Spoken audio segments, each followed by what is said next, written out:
que vocês estão fazendo, né? É só ler o direito do texto. É. Pessoal, isso aqui é muito importante, tá? Muito importante para vocês compreenderem que são três coisas distintas, mas que, por força do direito brasileiro, acontecem ao mesmo tempo. O primeiro desses fatos é a morte. O que acontece com a morte? O sujeito deixa de existir. Muito bem, o cidadão, né? Falando cidadão não é tecnicamente. O sujeito, a pessoa, morre, deixa de existir.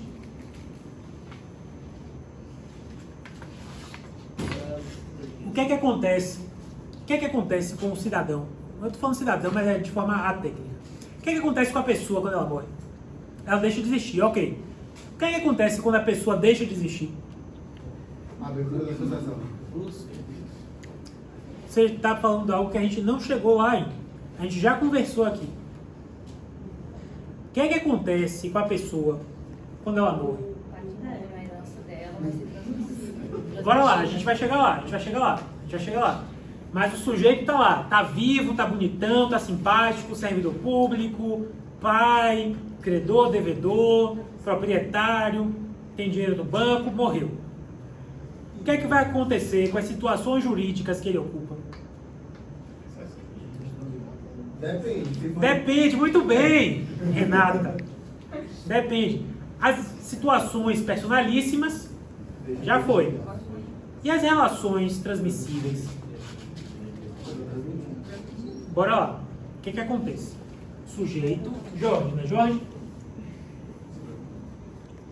Ele é proprietário, ele é credor e ele é devedor.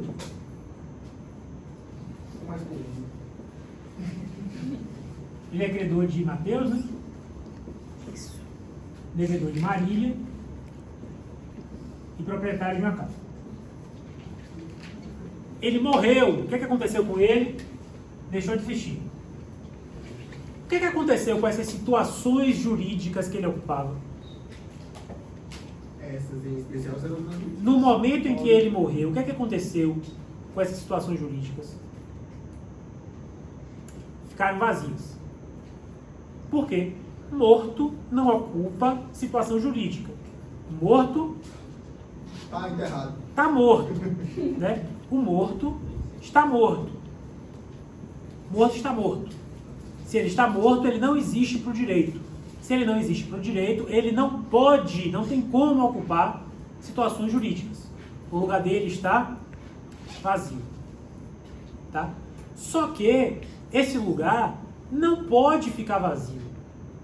Isso é coisa lá de teoria do direito.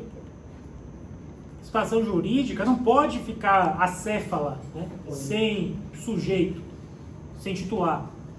Isso é estranho para o direito. O direito não quer.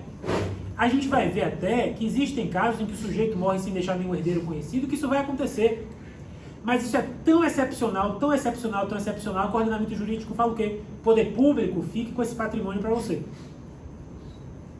A gente vai chegar lá. Mas o que eu quero que vocês entendam é, a partir do momento em que o sujeito morre, ele desaparece, deixa de existir. Se ele deixa de existir, o lugar dele ficou vago. Mas o lugar dele não pode ficar vago. É por isso que no exato momento em que o sujeito morre, a gente diz que houve a abertura da sucessão. O que é a abertura da sucessão? De forma figurada, é claro, é o ordenamento jurídico chamando alguém para ocupar aquele lugar. Por quê? Porque aquele lugar não pode ficar vazio. A abertura da sucessão é esse momento em que as pessoas são convocadas, seja por força de lei, seja por força do testamento, para ocupar aquele lugar. E aí a lei e o testamento vão encontrar as pessoas chamadas a ocupar aquele lugar, e naquele mesmo momento vai operar a transmissão. A lei vai, claro, estou falando aqui em sentido figurado, mas a lei vai chamar para ver quem é o parente, o familiar mais próximo, ou a pessoa indicada no testamento, e vai chamar essa pessoa, ou essas pessoas, e na mesma hora vai transmitir as situações jurídicas transmissíveis do morto para aquelas pessoas. Então são 3 situações jurídicas, são 3 fatos jurídicos distintos, mas que se operam simultaneamente. O sujeito morre, deixa o lugar dele vago, esse lugar precisa ser ocupado. Por conta disso, ocorre a abertura da sucessão para a lei encontrar, para a lei ou o testamento, né? Para a chamada vocação hereditária, vocação porque é chamada, as pessoas são vocacionadas, são chamadas a suceder, vai encontrar essas pessoas que são chamadas a suceder e vai haver a transmissão da herança para essas pessoas. Tudo isso acontece, são fatos distintos, são circunstâncias distintas, mas que por uma opção jurídica nossa, brasileira, nossa tradição romano-germânica, isso acontece ao mesmo tempo, simultaneamente. Tá? São 3 situações distintas, mas que acontecem ao mesmo tempo. O sujeito morre, ao mesmo tempo, são chamados os familiares e as pessoas indicadas no testamento para ocupar o lugar dele, e ao mesmo tempo há a transmissão para essas pessoas que são chamadas. Tudo isso simultaneamente, e isso é positivado no Código Civil Brasileiro, no artigo 1784, no chamado Droit de Sezin.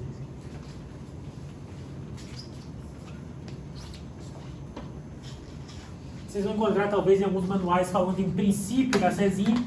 Eu prefiro utilizar a expressão francesa tradicional, porque se trata de uma regra oriunda do direito francês medieval,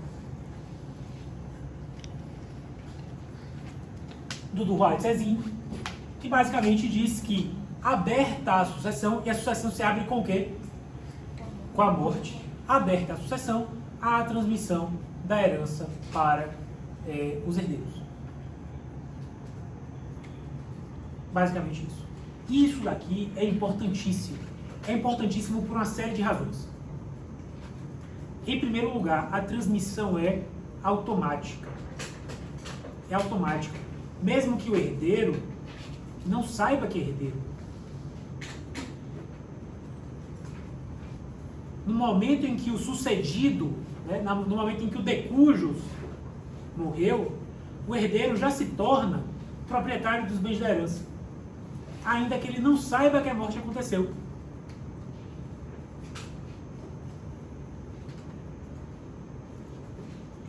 Isso tem consequências. Por exemplo, a mãe de Edilane morreu.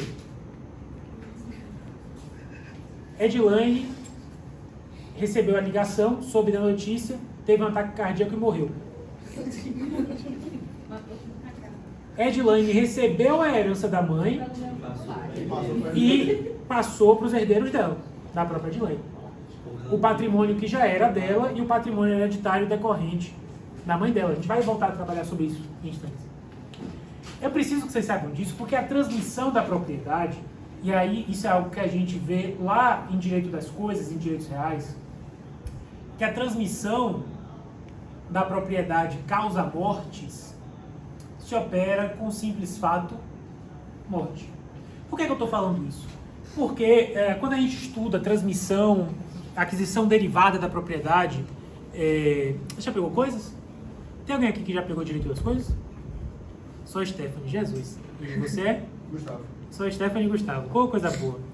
A gente vai estudar em coisas, né? A gente vai estudar em coisas que quando eu compro um imóvel, aquele imóvel só se torna meu, no sentido de ser da minha propriedade, no momento em que eu faço o registro imobiliário. Eu só adquiro a propriedade imóvel com o registro. Se eu compro, se eu recebo uma doação, se eu faço uma permuta. Isso não é verdade para a herança. A transmissão da herança é automática com a morte. Isso é muito importante. Eu não preciso finalizar o inventário. Eu não preciso fazer o registro, se for o caso de imóvel. A transmissão é automática. É automática. Todo mundo compreendeu isso? Isso tem consequências. Várias. E a gente vai trabalhar elas. Tá? Outra coisa importante que eu quero que vocês saibam. Quando há a transmissão da herança, que ocorre quando? Quando é que ocorre? Quando é que ocorre a transmissão da herança? Que ocorre quando? Com a morte, muito bem. No momento da morte, a lei que está vigente vai continuar produzindo seus efeitos até o final daquela sucessão, até ser regularizada toda a partilha dos bens deixada pelo morto. O que é que isso significa? Significa que o sujeito morre hoje e amanhã é editada uma lei mudando completamente quem é legitimado para receber a herança dele. Lá no final do inventário, quem vai receber a partilha dos bens vão ser aquelas pessoas que estavam indicadas na lei vigente no momento em que ele morreu. E isso é muito sério. Isso já chegou ao Supremo Tribunal Federal em relação a sucessões abertas na vigência do Código de 16, em que havia tratamento diferenciado entre filhos dentro do casamento e filhos fora do casamento, entre filhos adotados e filhos biológicos. Havia tratamento diferenciado sucessório entre esses tipos de filhos. A Constituição de 88 veio e chegou dizendo o quê? É proibido o tratamento discriminatório entre filhos, qualquer que seja a sua origem. O pessoal pediu, essa sucessão foi aberta com tais regras, mas chegou a Constituição dizendo que essas regras não são mais compatíveis com a nova ordem constitucional. O que é que o Supremo Tribunal Federal decidiu? A lei que rege a sucessão é a lei que estava vigente no momento da sua abertura. Não se legisla em matéria sucessória para o passado, somente para o futuro.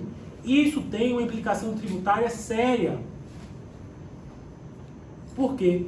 A alíquota do imposto de transmissão, que vai ser calculado lá o imposto, é a alíquota vigente no momento da morte, não no momento do cálculo do tributo. Aí, por exemplo, hoje a lei diz que a alíquota do imposto é 3%, digamos. Aí, como é seu nome mesmo? Hã? Hugo foi e morreu hoje. Morreu aqui na Bahia, deixou patrimônio, a alíquota é 3%. Aí vem a Assembleia Legislativa da Bahia e aprova uma lei sancionada pelo governador, aumentando a alíquota do imposto de transmissão amanhã para 8%, é o máximo permitido no Brasil atualmente, 8%. Aí vem a Fazenda Pública, bonitona, no final de 2022, para calcular o imposto sobre a herança deixada pelo Hugo. Aí a Fazenda Pública diz o quê? Tá aqui, calculado com a alíquota de 8%. Isso está certo ou está errado? Está errado. Porque quando o Hugo morreu, A alíquota era 3. era 3. Perfeito? Isso são algumas das consequências. Algumas das consequências. Há outras, a gente vai ver o chamado direito de transmissão, né, que é o que eu falei. A Edilane morreu, vai deixar tanto a herança que ela recebeu, quanto a herança que era patrimônio dela. Mas a gente vai conversar sobre direito de transmissão lá na frente. Até aí tudo bem? Beleza? Então vamos ver isso aqui na prática. Marília, domiciliada em Goiás, morreu em novembro de 21, em um acidente em Minas Gerais, deixando um filho, Léo, e uma herança avaliada em 500 milhões de reais. Eles dizem que não é 500, mas vamos ver, o tempo dirá. Aquela época, a alíquota do imposto de transmissão, aqui eu passei a inventar. A alíquota do imposto de transmissão no Estado era de 4%. Em março de 22, foi aprovada uma lei majorando a alíquota para 6%. O cálculo do imposto foi feito em junho de 22. Em julho de 22, antes do término do inventário de Marília, Léo faleceu, deixando um pai vivo, Murilo. E aí?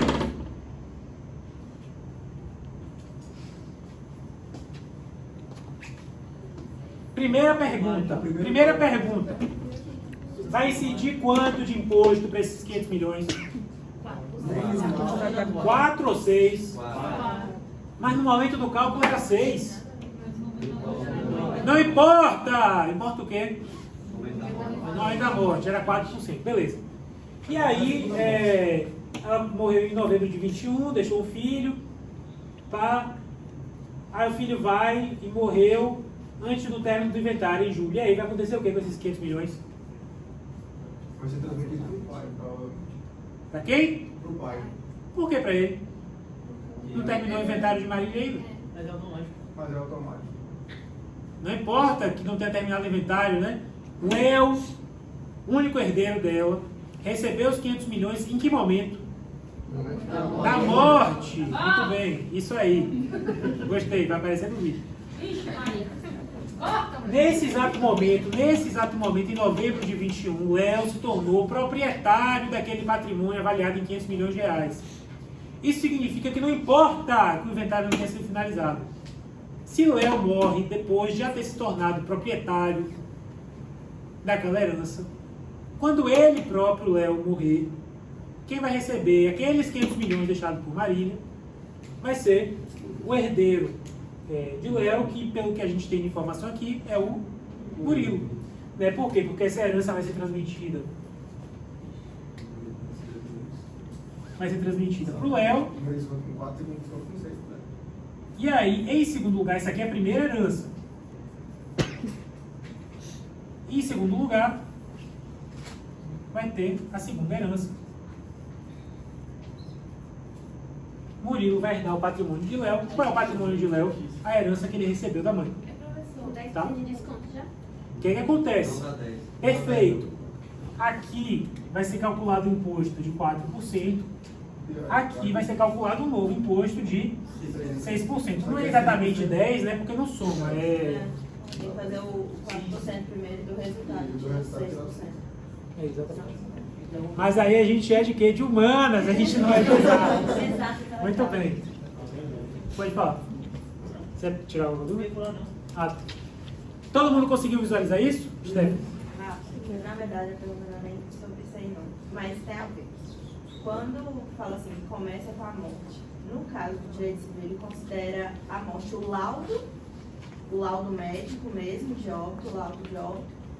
Porque, minha pergunta, no sentido de pessoas em estado vegetativo ou de morte cerebral, podem entrar com processo para já ter a divisão, caso seja comprovado que a pessoa não volte a uma vida tradicional que a gente considera, ou a morte cerebral não conta como um motivo para a sucessão? Então, em primeiro lugar, morte parece que é óbvio, mas morte é um conceito construído. Né? Só para isso ficar evidente para todo mundo. Porque até a década de 60, salvo engano, morte era constatada por parada cardiorrespiratória. Evoluiu, enfim, tem toda a razão para isso, para ser morte cerebral. Né?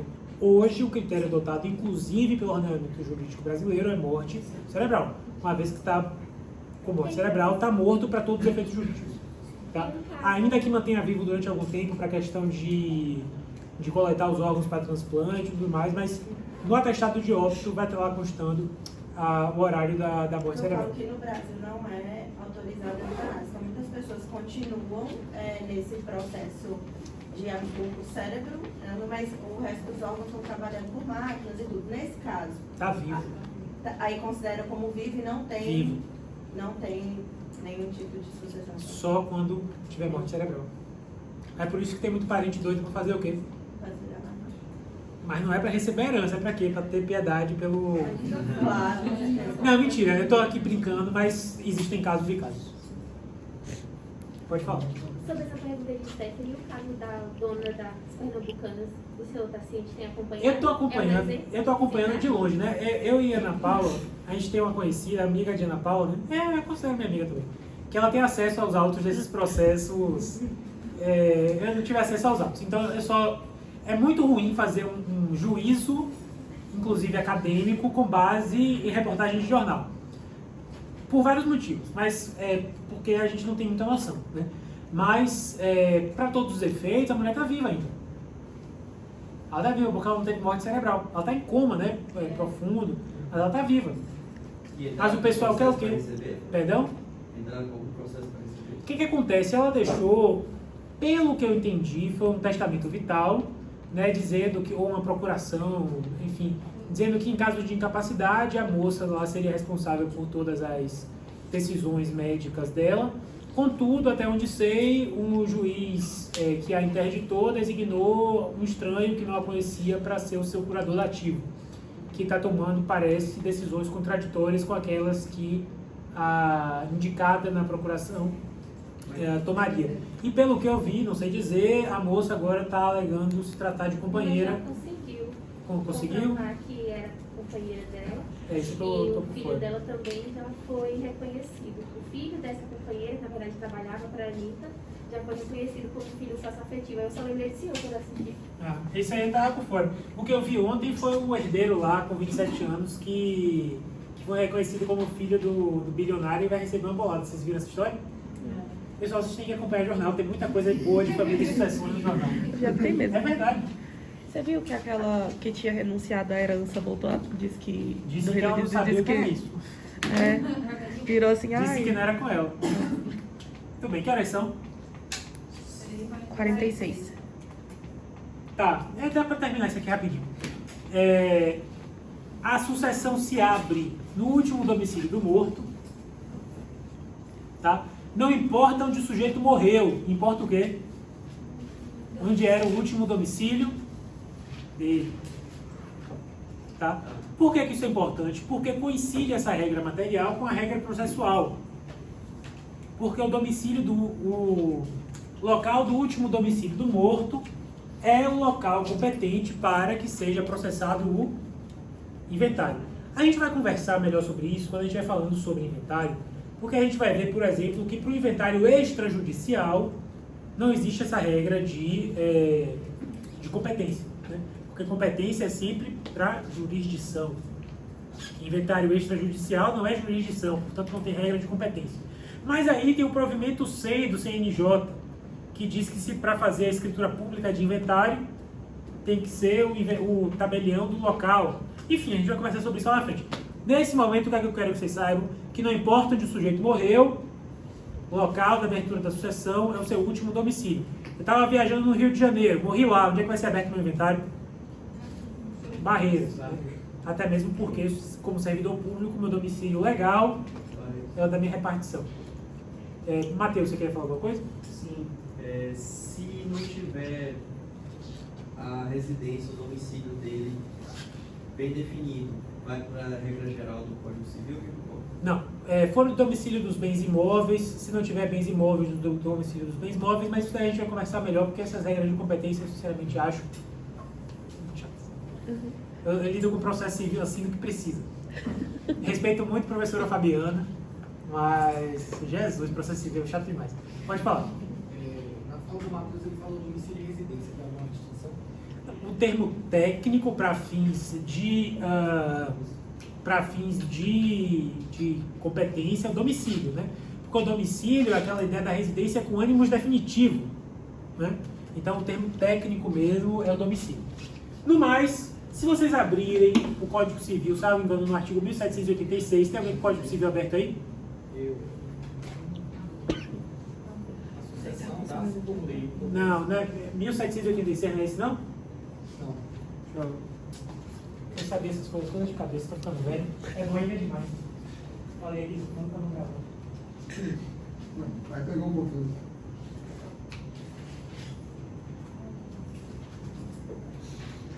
Porra, esse código aqui é todo documentado com 17.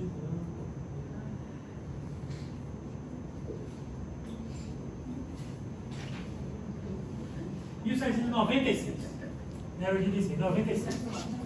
1796, leia aí, por favor. No prazo de 30 dias, a contar da abertura da sucessão, instala-se o inventário do patrimônio hereditário, perante o juiz competente do lugar da sucessão. Código Civil fala, no artigo 1796, no prazo de 30 dias será aberto o inventário. Tá? Para a pessoa que lê lei seca, estrutura para concurso, eu acho isso bizarríssimo, mas vocês sabem que existe. Pessoa que lê o Código Civil, sem um mínimo de noção, vai ver lá, prazo de 30 dias. Qual é o prazo para abrir inventário? É 30 dias? Sim ou não? Não! Né? Não. Desde 2007 não é. Por quê? O Código é de 2002. Desde 2007 não é. Porque houve revogação tácita.